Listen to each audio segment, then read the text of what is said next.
Es un agrado estar con ustedes por este medio. Me gustaría ver más caras, pero eh, por lo menos tengo una, dos, tres, cuatro.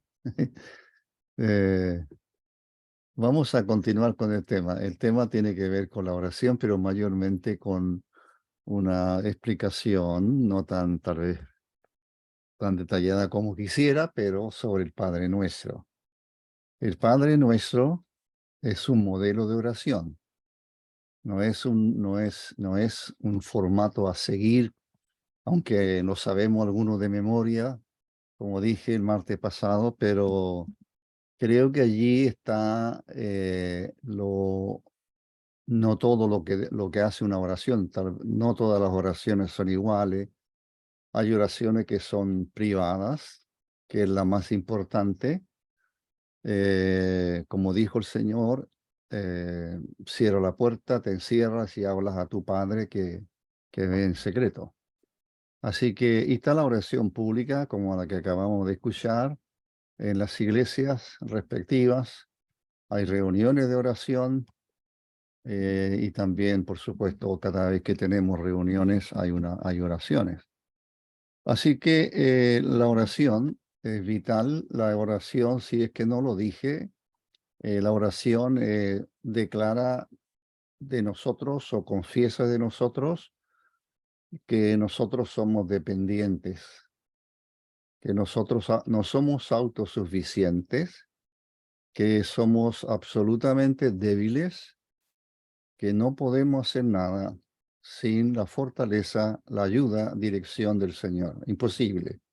Por lo tanto, desde nuestro punto, desde el punto de vista del ser humano, los creyentes, nosotros necesitamos la oración. Además que la oración es muestra una relación. Eso, así comienza el Señor cuando enseña a orar, dice Padre nuestro. Y eso indica que tenemos una relación muy, muy estrecha, muy íntima de hijo-padre, padre-hijo. Así que no estamos nosotros orando a un Dios desconocido o un Dios muy ausente o etcétera. No, es un Dios muy cercano y es nuestro Padre. Así que el Padre nuestro está relatado solamente en los evangelios de Mateo y de Lucas, nada más. En Mateo es parte del Sermón del Monte, capítulo 6, ahí está. Sermón del Monte abarca, es un de los mensajes largos que tenemos del Señor en las Escrituras, como Mateo 24, 25, Mateo 5, 6 y 7, es la duración del Sermón del Monte. Y en la otra vocación está mencionado en Lucas capítulo 11. Y en Lucas capítulo 11, el Padre Nuestro obedece o es la respuesta a la petición de un discípulo desconocido, le llamó a alguien, y es cierto, porque no sabemos quién es. Lucas 11, el versículo 1 dice que el Señor estaba orando en cierto lugar, lo que era normal en él, lo que era habitual en él. Oró muchísimo, pero no todas sus oraciones están registradas. Y entonces el Señor estaba orando y cuando terminó de orar, uno de sus discípulos, dice el pasaje, le dijo o le dice, Señor, enséñanos a orar. Así que si un discípulo que ha estado casi 3 años con el Señor, viéndole orar constantemente, escuchándole orar constantemente, no quiere decir que no sabe orar. Lo más probable es que sea hombre de oración, como muchos, pero también creo sinceramente que deben haber muchos creyentes que oran y que todavía sienten que necesitan aprender a orar.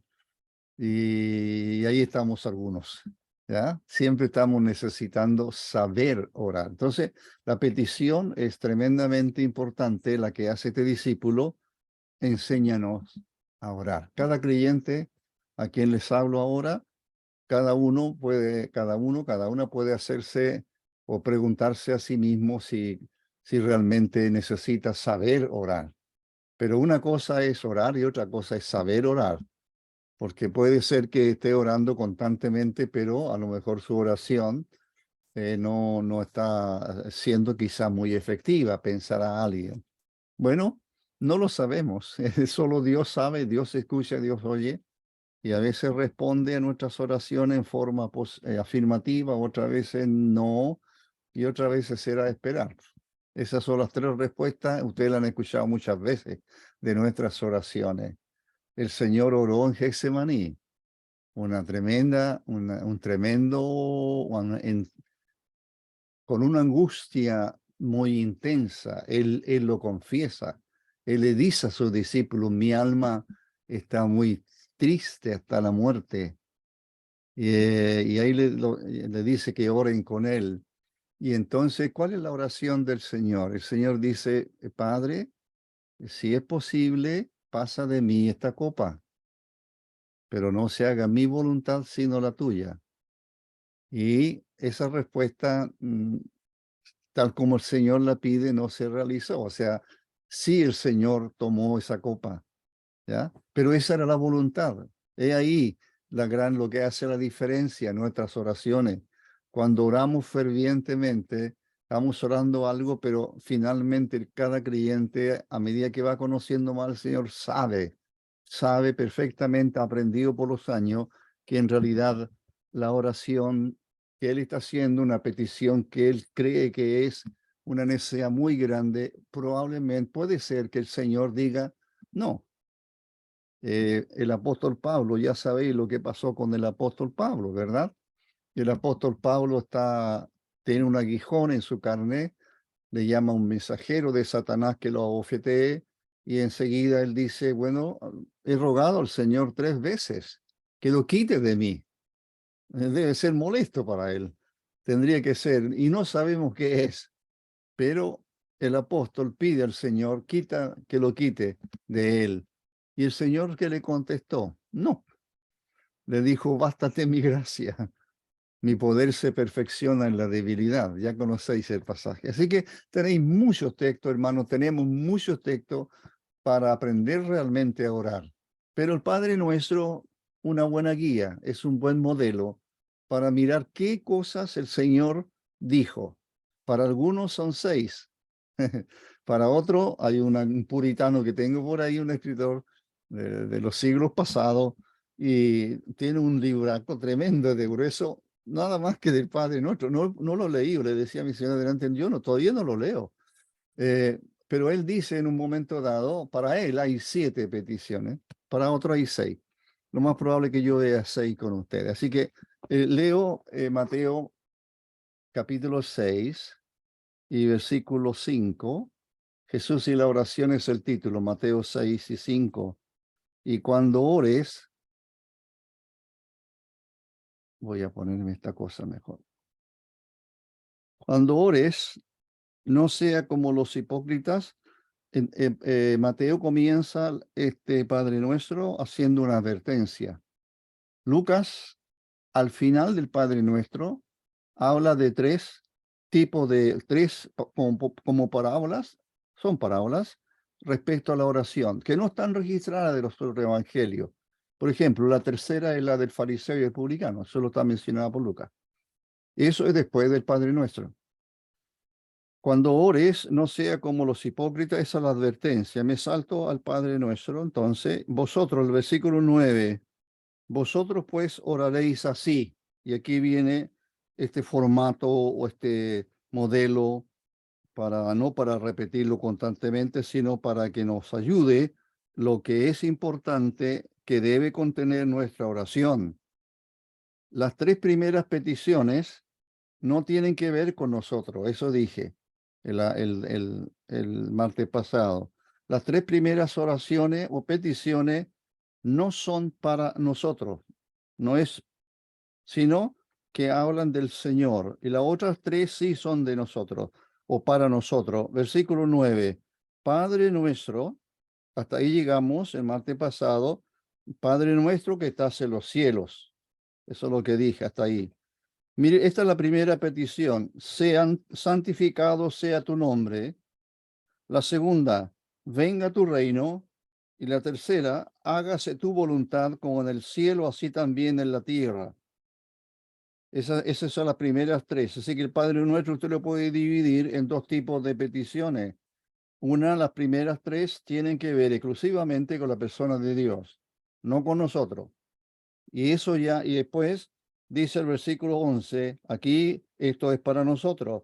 El pan nuestro de cada día, dánoslo hoy. Esa es una necesidad. Perdónanos nuestras deudas, perdónanos, nosotros somos los que necesitamos perdón. También nosotros perdonamos a nuestros deudores. Y la tercera, no nos meta en tentación, mas líbranos del mal. Y algunos dicen, porque tuyo es el reino y el poder y la gloria por todos los siglos. Amén. Muy bien, entonces ese es el Padre Nuestro. Bueno, lo podéis leer en Lucas, lo podéis leer en Mateo, como yo lo hice ahora.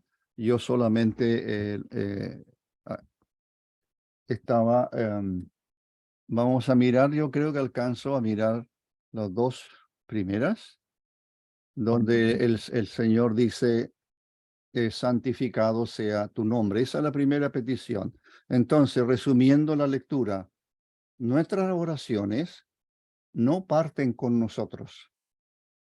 Nuestras oraciones comienzan siempre con Dios.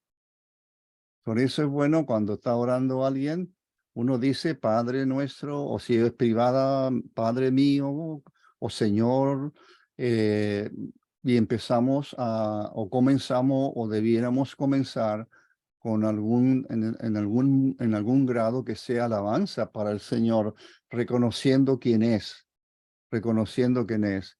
De esa manera estamos, por supuesto, entendiendo muy bien que lo más importante en nuestra vida es Él, es nuestro Dios, es nuestro Padre, es nuestro Salvador, es nuestro Señor. Es Dios es lo más importante. Creo que esa es una lección, una de las primeras lecciones aquí que debe hacernos entonces, de alguna forma, revisar nuestras oraciones. ¿Cuánto tiempo de nuestra oración la ocupamos en la adoración?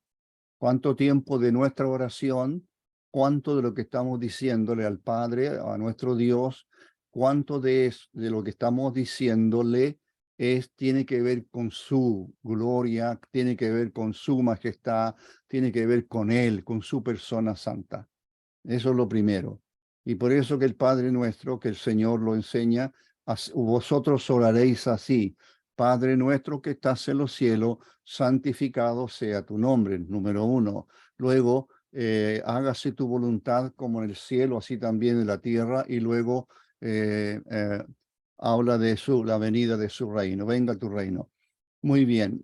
Entonces la primera es, como dije, la santificado sea tu nombre, venga tu reino, hágase tu voluntad. Esas son las tres primeras peticiones que el Señor está diciendo debe ser esto que está enseñándole en el modelo. Esto es como debe comenzar tu oración. Debe empezar con la persona de Dios, debe empezar con su gloria. Muy bien, entonces el Señor dice, santificado sea tu nombre, y aquí se refiere, por supuesto, a Dios, se refiere al Dios nuestro, santificado ahora. Cuando nosotros, primero que nada, Dios no necesita nada. Tenemos que partir un poco con esa explicación. ¿Algo necesita Dios? No. Él es todopoderoso, Él es glorioso, Él es santo, etcétera. No, no puedo agregarle nada. Entonces, esta petición, ¿por qué es así? ¿Qué tiene que ver? Yo deseo que su nombre sea santificado porque Él es santo, ¿o no? Él es santo. La adoración, Isaías capítulo 6, que lleva por título más o menos en algunas Biblias, el comienzo del ministerio de Isaías, cuando murió el rey Ezequías, etcétera, y habla de una visión que tiene de Dios, ¿verdad? El Señor en su trono, sus faldas llegaban y relata todo aquello. ¿Qué es lo que llama la atención un poco, llama la atención cuando uno lee? Bueno, que hay unos ángeles, hay unos seres celestiales, querubines, serafines, ya hay en la clase angelical hay varios categorías parece. ¿Y qué hacen ellos? Habla de que tienen 6 alas, etcétera. ¿Y qué hacen ellos? Dice que uno al otro está diciendo santo, santo, santo, ¿verdad? ¿Recordáis Isaías 6? Si no lo recuerdan, lo leen después, tranquilamente. Un querubín a otro están diciendo al Señor y delante del Señor, pero ellos están expresando a viva voz. Isaías está mirando, Isaías es una visión que Dios le permite, Isaías está contemplando aquello, y ¿qué está escuchando? Que aquellos seres angelicales que nunca han pecado están diciendo santo, santo, santo. No están diciendo santifica tu nombre, no, eres santo. Están reconociendo la santidad absoluta, si podemos decir algo, de Dios. Esa misma expresión se repite ¿en dónde? En el libro de Apocalipsis, capítulo 4, cuando Juan, que está en la isla de Patmos, aquella pequeñísima isla desterrado, y cuando termina el mensaje a las 3 iglesias, en la Odisea, la última, así termina el capítulo 13, y en el capítulo 4 dice que él oye una voz del cielo. ¿Qué dice la voz? Ven, sube acá, y te mostraré las cosas que han de suceder después de esta. ¿Después de qué? Después de los mensajes de la City Iglesia y de todo lo que va a acontecer, sube acá. Y Juan, en el Espíritu, no sabemos muchos detalles, no los da el Señor. Entonces, ¿qué es lo que está? ¿Dónde está Juan? ¿Qué es lo que primero contempla? Un trono, 24 ancianos, 4 seres vivientes, etcétera. Ve un trono. Capítulo 5, aparece el Señor, ¿verdad? Aparece nuestro Salvador, llamado el León de la tribu de Judá, pero es un cordero que está como inmolado. Bueno, pero no es eso lo que le quiero recordar. Lo que quiero recordarle que es lo que hacen esos seres esos seres, son seres angelicales, esos 4 seres vivientes. ¿Qué dicen ellos? Santo, santo, santo. Exactamente. Lo mismo. Santo, santo, santo. Entonces, resumiendo, Dios es santo. Y cualquier cosa que yo haga no le agrego santidad. Y no puedo orar que sea más santo. Imposible. No es eso. Además, aquí se usa el verbo, no el sustantivo. Aquí se usa el verbo santificado, ¿verdad? El verbo es santificar. ¿Qué cosas eran santificadas? Por ejemplo, el tabernáculo. En el tabernáculo las cosas eran santas porque habían sido apartadas. Ese es el significado de santificar, es apartar para que sea exclusivamente de uso y para la gloria y honra del Señor. Eso es la santificación, santificar. Pero entonces, ¿qué tiene que ver con el Señor? ¿Qué tiene que ver con su persona gloriosa y que es santa? Porque el Señor dice, vosotros oraréis así, y dice, primera, vosotros diréis esto.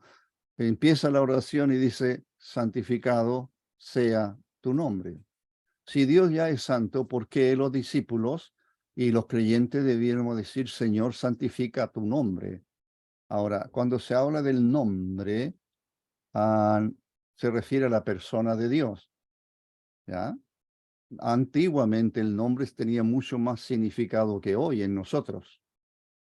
Yo me llamo Juan, mi segundo nombre es Andrés, así que tengo nombre de 2 apóstoles, imagínense. Sería, cuando nació nuestro hijo Pablo, le pusimos Pablo por el apóstol Pablo, imagínense tremenda carga que le echamos encima. Tienes que ser como Pablo. Bueno, los nombres a veces de los hijos se escogen porque son bonitos, Eh, tengo hermanos venezolanos aquí en mi, no sé, ¿sí? Porque no quiero ofenderles, ¿eh? Sí, con todo cariño, porque tenemos en Concepción y conozco a muchos hermanos venezolanos, sobre todo los Alerce. Cuando voy a los Alerce, yo creo que iremos, parece, quieren que vayamos luego pronto para allá, la hija. Entonces íbamos a los Alerce y hay una gran cantidad de hermanos. Los que conozco a todos, he estado muchas veces predicándole a ellos, o sea, a la congregación allí. Entonces me llama la atención los nombres. La primera vez que me llamó la atención, ¿y por qué esos nombres? No, es que allá los padres juntan un nombre con otro nombre y ahí aparecen estos nombres medio así. Bueno, son asuntos, son costumbres de cada país, ¿verdad? ¿Sabe usted por qué yo me llamo Andrés? Primero Juan, porque mi papá se llamaba Juan, pero le voy a decir por qué me llamo Andrés. No porque sea un nombre bonito que pega con el otro, porque eso es lo otro que hace. No, porque yo nací el día de San Andrés. 30 de noviembre es el día de San Andrés, en una familia muy católica donde nací y me crié. Nací el día de San Andrés. Se mira el calendario, mira, hoy día es San Andrés. Perfecto, que se llame Andrés. Bueno, pero en el caso de Dios, su nombre, ¿sabe usted que su nombre, Israel jamás lo mencionó? Cuando Moisés, porque a Moisés se le declara el Señor, cuando Moisés dice, ¿y cómo voy a ir a Egipto? ¿Y qué les voy a decir? Me van a preguntar, ¿y quién te mandó? Etcétera. ¿Qué les voy a decir? ¿Quién eres? ¿Cómo? ¿Cómo? Bueno, yo soy el que soy, siempre existente. Yo soy el que soy. Le dirá, yo soy, me envió a vosotros.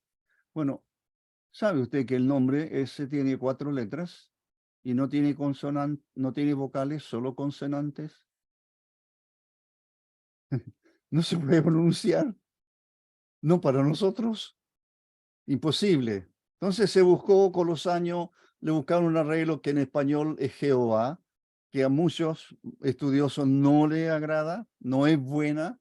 Entonces muchos ya ocupan Yahvé o Yahweh, son los dos que se usan, que es lo más parecido al nombre de Dios. Le iba a mostrar, pero no, no, mejor no, porque no lo quiero sacarse, pero a Dios sea la gloria. Aquí hay un libro donde el autor está, pero páginas y páginas y páginas hablando solo del nombre de Dios. Y nunca usa Yahvé ni Jehová, siempre usa YWH, ese es. Entonces, ahora, el nombre para Dios, su nombre es significativo. Este se llama tetragramaton, Y, B corta, H. Ese es el nombre en hebreo, ¿ya? Las letras, las 4 letras. Y ese es el nombre, porque Adonai, en cierto modo, significa Señor, ¿es cierto? Entonces los judíos buscaron cómo llamar a Dios sin usar este nombre, que no podemos. Nosotros, de labios inmundos, pecadores, no podemos mencionar el nombre santo de Dios. ¿Cómo lo hacemos? Y entonces está Adonai, que es uno de los que más se usa. Elohim es Dios. Y así aparece Génesis 1, y creó Dios, creó Elohim, los cielos y la tierra.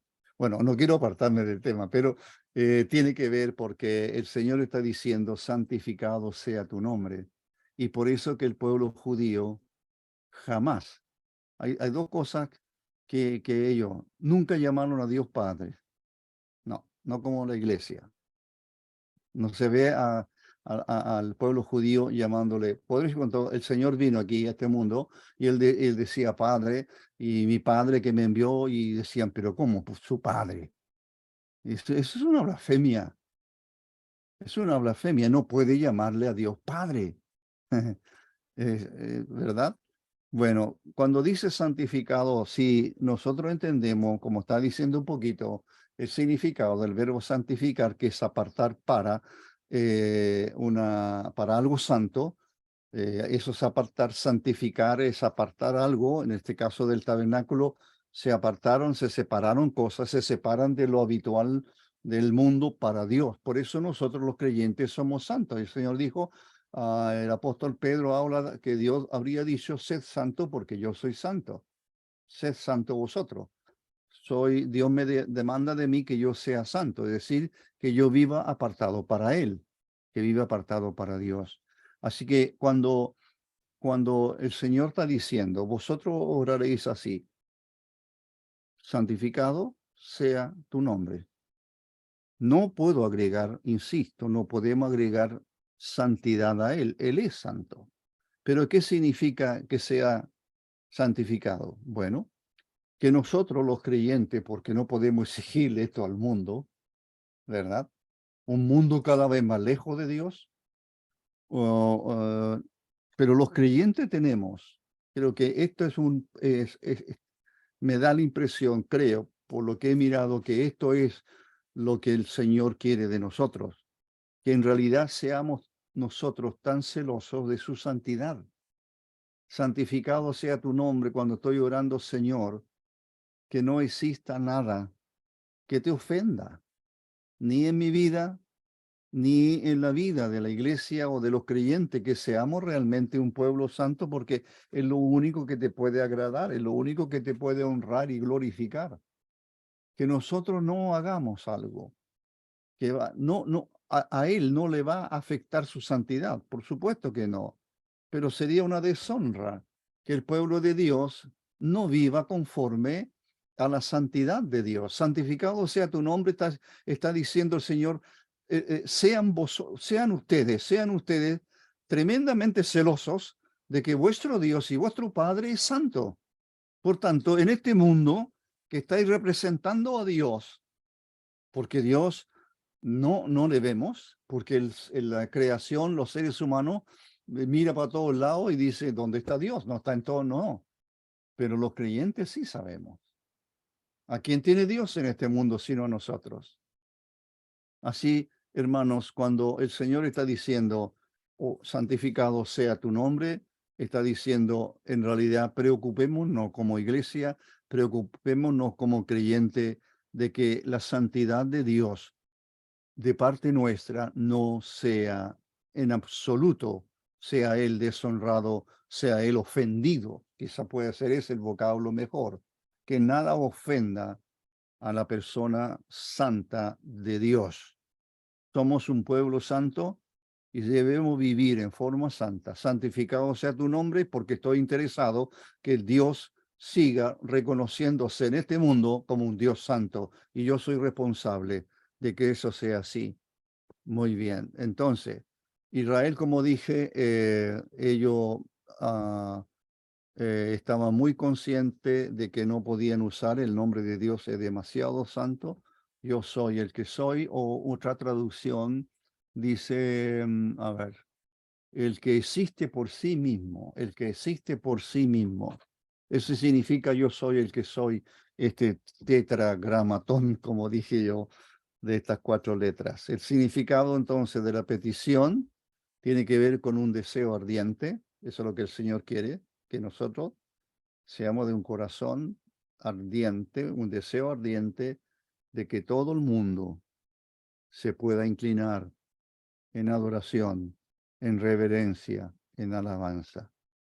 Cada vez es una pena muy grande y ojalá sintamos nosotros esa pena tan grande de cómo un mundo cada vez deshonra más a Dios, no solo en palabras, sino en actos inmorales que uno ve hacia donde usted mire, lamentablemente.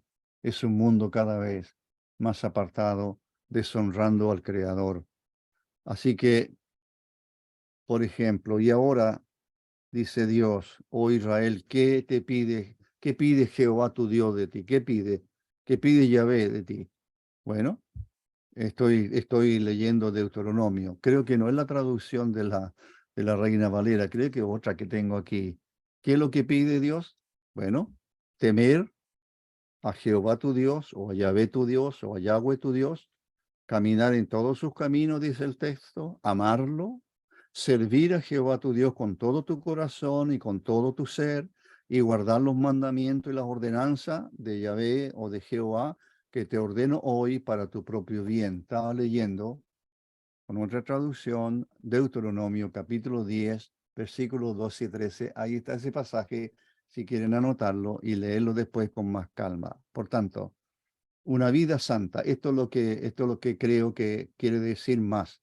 Esta es la petición, que realmente el pueblo de Dios, cuando estoy diciendo santificado sea tu nombre, es que nosotros vivamos conscientes de que somos hijos de un Dios que es santo, que el pecado no puede estar ante sus ojos. Por lo tanto, somos responsables de ello. Eh, Santificado sea tu nombre. Bueno, hay varias expresiones. Ah, estoy mirando el reloj porque no quiero aprovecharme de que me han dicho que me pase de más de la hora, pero eh, es una tentación muy grande esa para mí, ¿ah? Porque podría estar hablando toda la noche, pero bueno, me gusta, me encanta enseñar, pero vamos a ver hasta dónde llego. Por ejemplo, el pecado de Nadab y Abiú. Tengo un par de ejemplos que tengo anotado de hace tiempo. El pecado de Nadab, y eso está en Levítico, lo puede leer usted capítulo 10. ¿Quién es Nadab y Abiú? Son los hijos de Aarón, son sacerdotes. ¿Qué es lo que hacen ellos? Bueno, dice el texto que ellos ofrecieron fuego extraño que él no les mandó. Alguien dirá, pero lo que vale es la intención. Eso dice la gente a veces, ¿verdad? Incluso los creyentes. Lo que vale es la intención. O sea, eh, Nadab y Abiú ofrecen incienso. Lo que único que tenemos del texto es que usaron fuego extraño. No lo sacaron del donde tenían que sacarlo, que era del altar, donde se hacían los sacrificios, de ahí se sacaba el fuego. En los tiempos antiguos se usaban unos braseritos para llevar el fuego. Cuando va subiendo Abraham e Isaac en el monte Moría, para que Abraham sacrifique a Isaac, porque Dios se lo pidió, que lo que dice Isaac, o qué dice el pasaje. Bueno, Isaac lo dice. Ah, bueno, aquí está el fuego y la leña, pero ¿dónde está el cordero para el holocausto? ¿Qué es lo que llevaba Abraham? Cuchillo, fuego y leña, que la llevaba seguramente Isaac. Esos eran los tres elementos, pero faltaba uno para el sacrificio, el más importante, un cordero. Bueno, eso es un poco lo del bracerito que se usaban ellos al no tener como nosotros. Bueno, lo que está diciéndole, lo que está aquí, que no es la intención. Lo que Dios espera de su pueblo es que se cumpla su palabra tal como Él la dijo. No puedo, no estoy autorizado, sería un pecado que yo tergiverse la palabra de Dios, que diga algo que no está aquí, ¿ya? Por eso que las iglesias, lo que necesitamos los creyentes son intérpretes de la palabra. Alguien que me pueda explicar el texto, se llama exégesis. Alguien que me explique el texto. A veces me preguntan a mí, ¿y qué te pareció el mensaje? Me dicen a veces mi señor. Mira, la realidad, cosas dijo, está bien todo lo que dijo, pero no me interpretó el texto, no me dijo nada del texto. Entonces, usted sabe que, bueno, no voy a decir mucho más de ello mejor. Bueno, ya cité Isaías 6, ¿verdad? Lo que sucedió con Nadab y Abiú es que ellos desobedecieron un mandato. Eso fue un pecado contra el Señor. Eso es no conservar la santidad. Ellos no pueden hacer lo que ellos quieran hacer, no. Yo tengo que ceñirme. El fuego extraño delante de Dios les quitó la vida, porque Dios es un Dios celoso, celoso de su gloria, celoso de su santidad. Ese fuego no correspondía a lo que él había ordenado, y lo que él ordenó era lo santo, ¿ya? el tabernáculo, todo el modelo y todas las cosas, y todo lo que se hacía fue ordenado por Dios. Cualquier cosa extraña a eso va contra su naturaleza santa. Muy bien. Padre nuestro que estás en los cielos, santificado sea tu nombre. Y ya tenemos, bueno, ya hablé de Isaías. Entonces debo ir al segundo antes que me pille más la hora. Me quedan 10 minutos. ¿Cuál es lo segundo? Eh, Venga tu reino. Ujú, ¿verdad? Venga tu reino. Aquí llegamos a algo parecido Dios es santo, pero Dios también es soberano, ¿verdad?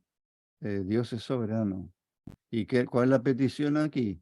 Bueno, venga tu reino. Pero el mundo realmente es un mundo que se humilla en la presencia de Dios. Para nada, ¿verdad? Para nada. Al contrario, Dios cada vez es más ofendido por los actos y pensamientos del hombre. El pecado está haciendo cada vez más daño a la humanidad. El pecado que mora en los seres humanos, nosotros también, pero por la gracia de Dios, Dios ha perdonado nuestros pecados, por lo que no quiere decir que estos cuerpos no sigan siendo, por supuesto, aptos para pecar. Seremos transformados solamente cuando el Señor venga. Pero por ahora nosotros debemos seguir viviendo preocupados de no deshonrar a Dios de tal manera que la vida nuestra sea una vida santa. Muy bien. Entonces, ¿qué significa venga tu reino? Bueno, por supuesto que Dios es soberano, Dios es el creador, la tierra le pertenece, el universo le pertenece. Ni siquiera sabemos cuán grande es el universo. Ahora, con tanta tecnología, telescopio, etcétera, sobre todo en el norte de Chile, la región de Serena, etcétera, es donde tendríamos los cielos más limpios y por eso se vienen muchos científicos allí, porque tienen un cielo muy precioso, dicen, como para que puedan mirarse muchos planetas, etcétera, o algo nuevo que aparezca, pero el universo es tan vasto, pero tiene un creador, tiene un creador. Bueno, el agnóstico o ateo estará diciendo, no hay un creador, esto se hizo solo. ¿Usted cree que se hizo solo? ¿Cómo una persona tan inteligente y bella como usted, si es dama, porque los hombres no, ¿no es cierto? Ellos no, hombres no. Tenía un profesor que decía que el hombre tenía que ser feo y no sé qué más. No digo todo lo que decía, pero se me pegó eso. No, entonces, ah, pero hay países donde se usa eso, ¿verdad? Está muy guapo, hermano, o está muy guapo, hermano. Me lo he escuchado de latino de otros lados cuando he estado visitamos más o salíamos más al extranjero. Entonces uno se encuentra con muchas costumbres diferentes. Bueno, el ser humano, lo que estaba diciendo es que cuando dice venga tu reino, en realidad el mundo es malo, el ser humano, nosotros también, y Dios quiere que la iglesia realmente dé una luz que ilumine al resto. Cada vez es más difícil. Yo sé que es más difícil, cada vez es más difícil. De hecho, la pandemia, creo que lo dije, hizo estragos en algunas iglesias también, ¿verdad? Hay hermanos que nunca más he visto. Hizo estragos en muchos, de varias formas. Bueno, Dios es soberano, eso es lo que estaba diciendo. Dios es el creador. La oración de la iglesia, que creo que es la única que aparece escrita, está en Hechos de los Apóstoles, cuando Pedro y Juan habían la primera vez que están encarcelados y se les prohíbe predicar por las autoridades. Y ellos van a donde están los hermanos congregados y entonces los hermanos, al escuchar a Pedro y Juan, el relato de lo que les había ocurrido, entonces ellos oran. ¿Qué dicen? Soberano Señor. Tú que hiciste el cielo y el mar y todas las cosas que en ellos hay. Así comienza esa oración. Soberano Señor.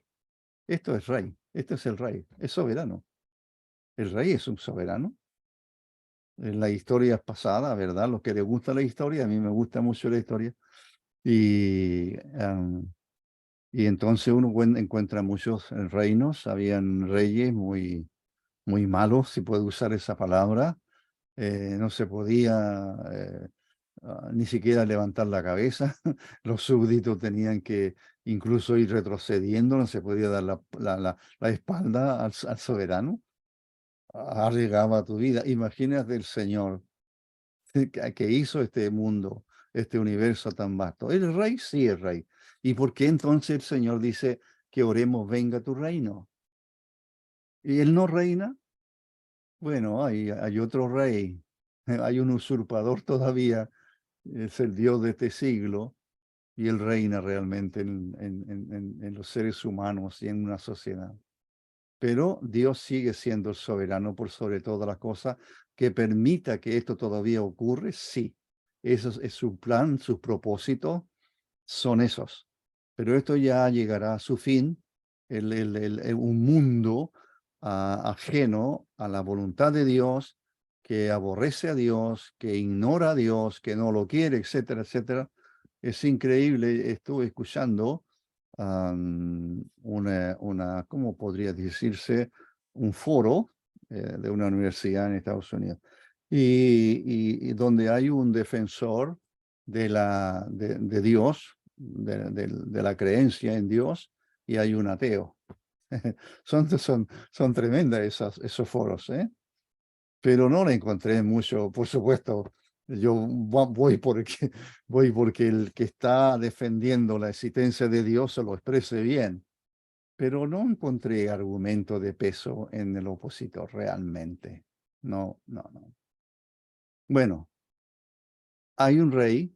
Por ahora este mundo no está 100%, voy a decirlo con cuidado, no es que no esté en las manos de Dios, no, Dios controla. De hecho, uno lee Hebreo y dice, cuando habla Hebreo 1 y comienza hablando de que Dios hizo y que el Señor y que todas las cosas son sustentadas por Él, es cierto, el mundo es sustentado por el poder de Dios, el Hijo sustenta todas las cosas con la palabra de su poder. Ese dice el escritor a los hebreos. Él es soberano, todo le pertenece, todo le pertenece. Para donde uno mire, todas las cosas que suceden, Él es el que las permite o no las permite, etcétera, etcétera. Así que, pero el reino de Dios es futuro, o sea, cuando establezca aquí en la tierra, cuando establezca en este universo, Él, absolutamente el soberano, ese es un tiempo futuro. ¿Ya? Eso es un tiempo futuro. Eh, Estaba mirando, usted sabe que en YouTube, como dije, hay de todo, ¿eh? Lamentablemente. Y cuando se trata de predicadores, ¡buf! Hay algunos que alcanzo a escuchar una frase y ¡puf! Empiezo. Pero a veces me quedo con alguno porque algo me llamó la atención en él, algo me llama la atención en él. Entonces, pero hay una cantidad de personas que dicen ser maestros o predicadores, pero están absolutamente lejos, muy lejos de explicar realmente las escrituras, realmente las escrituras. Ahora no recomiendo a ningún predicador porque estaba en una conferencia hace unos años atrás y yo dije, hay muchas herramientas, usted tiene ahí, tiene este predicador y mencionaba varios. Después un amigo me dijo, sí, pero recomendaste puros y los calificó con una cierta tendencia. No fue por eso que yo lo recomendé, no es por su tendencia en la teología, en algún grado, en algún camino de la teología, sino más bien porque creo que están enseñando algo que a mí me ha ayudado. Entonces, aquí hay más de no sé cuántos libros hay en esta sala, pero es porque yo quiero entender mejor el texto bíblico. Entonces, cuando estamos hablando de Dios, estamos hablando de un Dios que es soberano, que su reino no es establecido. ¿Por qué me fui a YouTube? Porque alguien estaba explicando y haciendo la comparación entre el jinete blanco del capítulo 6 de Apocalipsis y el capítulo 6, no, o 5, 4, 5. perdón, es 6, donde empieza el rollo, cuando se abre el rollo, cuando se desata el primero, dice, y aparece un caballo blanco. ¿Te acuerdas? Te aparece un caballo blanco. Se abre el primer rollo, el Señor abre el primer sello, perdón, del rollo. Los libros eran así, pergaminos, y envueltos, y se ponía un sello. Si mientras no rompas el sello, no puedes seguir leyendo. Eso es lo que está haciendo el Señor, ¿verdad? Al romper el primer sello, ¿qué aparece? Bueno, ahí aparecen esos 4 caballos, el primero un caballo blanco, y resulta que, y él compara ese caballo blanco con el caballo de Apocalipsis 19. Entonces, el caballo blanco de Apocalipsis 6, cuando medio, representa a Cristo, y el otro también. Entonces, eso estaba él un poco explicando. Lo escuché un rato porque la aplicación que dio es la que yo tengo, así que lo aplaudí en ese sentido. No, el Apocalipsis, el del caballo blanco, del primer sello, no es representante de Cristo, sino del anticristo. Pero sí el del 19, sí, él es Cristo que viene. ¿Por qué digo eso? Porque él viene a establecer su reino. Así que el reino es futuro, aunque fíjese que en alguna manera él reina. Por supuesto. El mensaje de Juan el Bautista, ¿cómo fue? ¿Se acuerdan? Él dijo que venía, está hablando él de el rey, habla de un reinado que viene, arrepentíos porque el reino de los cielos se ha acercado. Ese fue el mensaje de Juan el Bautista. Arrepentíos, al pueblo judío, arrepentíos porque el reino de Dios se ha acercado. Un tiempito después, unos meses después, aparece Cristo. ¿Y cuál fue su mensaje? Exactamente el mismo. Arrepentido porque el reino de los cielos se ha acercado. El reino de los cielos se ha acercado, por supuesto. En la persona de Cristo se acercó a nosotros. Él es rey, por supuesto. Cuando le crucifican en la cruz, ponen, ya saben ustedes, esta sigla INRI, Jesús de Nazaret, rey de los judíos, rey de los judíos. Fue un sentido de burla, es cierto, pero es la verdad. El ladrón en la cruz lo reconoció. Él dijo, cuando vengas en tu reino. Mire, un ladrón, un criminal que está reconociendo nosotros, recibimos lo que merecieron nuestros sellos, pero este ningún mal hizo. Y él está reconociendo el rey. Tú eres rey. Y todas las autoridades judías, ninguno le reconoció como rey, pero él sí. Bueno, él sí es el rey. ¿Es el rey de nosotros? ¿Es rey de nuestras vidas? Sí. ¿Él es soberano o no? Dios es soberano. Mi Señor es soberano. Él hace lo que él quiera hacer. Nada es imposible para Dios. Decimos, no hay imposible para Dios, porque Él es soberano, tiene poder absoluto. Por lo tanto, cuando está diciendo el Señor que oremos, venga tu reino, es que anhelamos, que debemos anhelar que ya comience, que ya se establezca su reino en este mundo, que ya este mundo siga, perdón, que este mundo ya termine con su maldad. Cada día es más malo. Por eso no me gusta Santiago. Hay que andar con mucho cuidado. Acá todavía se anda con cierta libertad. Pero el mundo es malo en todas partes, ¿eh? No solamente Santiago, para que no se sientan mal los santiaguinos. Pero repito entonces, para ya terminar, debo terminar. Sí, me estoy pasando un poco. Así que lo que está el Señor diciendo es que su gobierno, el gobierno divino, Dios, el Señor quiere que oremos para que su reino se establezca pronto.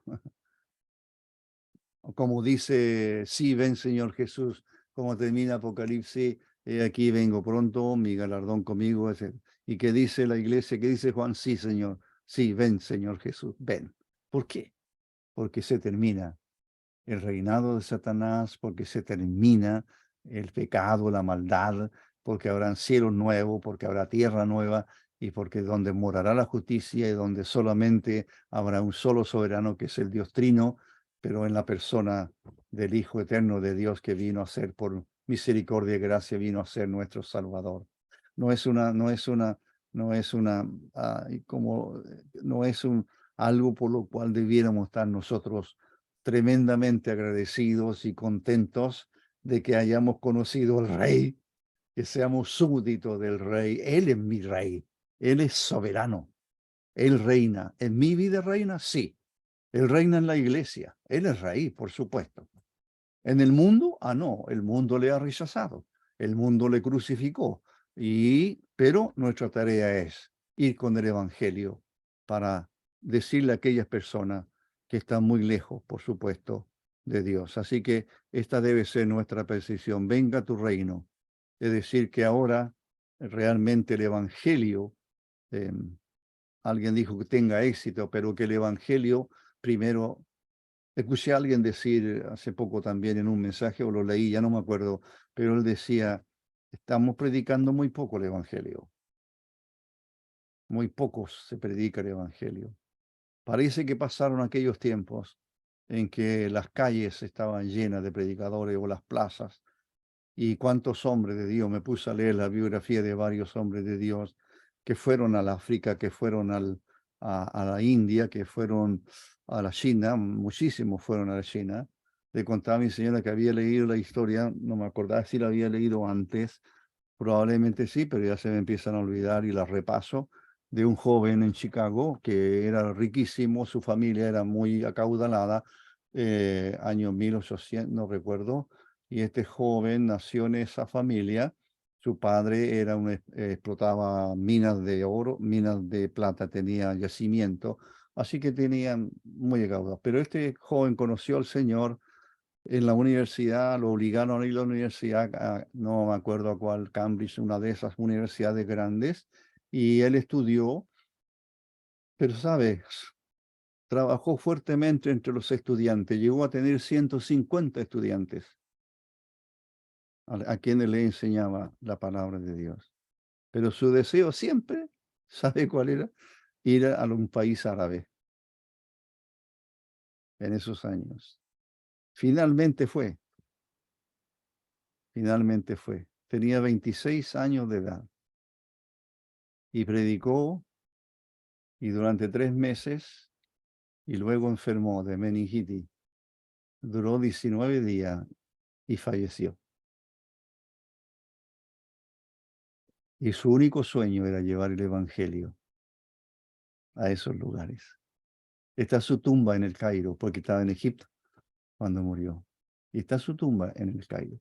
Y usted puede contar, no sé cuántos han leído toda la historia de un Jackson Taylor, de un Livingston o de otros, pero uno dice, ¿por qué no hay ese ardor por llevar el Evangelio, por llevar el reino a las personas?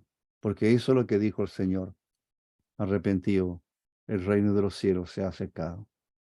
En su persona, el reino de Dios está con nosotros. Muy bien, algún hermano me imagino que podrá orar. Me he pasado exactamente 7 minutos y medio, hermano Adán.